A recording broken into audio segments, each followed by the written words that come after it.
இந்த வருஷம் இல்லைன்னு சொல்லயே இந்த வருஷம் நான் விரதமே இருக்க முடியாமல் போயிடுச்சா என்னன்னே தெரியலை. இது புதன்கிழமை காலையில் எடுத்தது. அம்மா நம்ம வீட்டில் தான் விரதமே ஸ்டார்ட் பண்ணியிருந்தாங்க.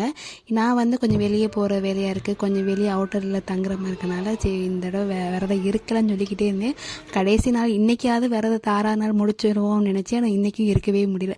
அந்த ஃபஸ்ட் டே இல்லைன்னு சொல்லிட்டாவே கடைசி வரைக்கும் இல்லை தான் போல்.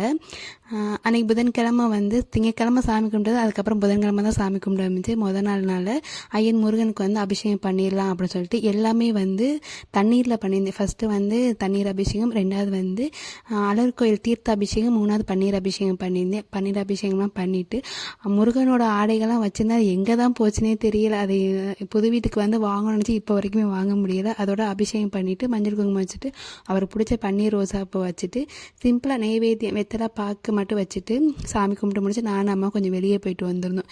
இப்படி தான் ஃபஸ்ட் டே போச்சு. நீங்களாம் விரதம் இருந்தீங்களா என்னன்னு சொல்லுங்கள்.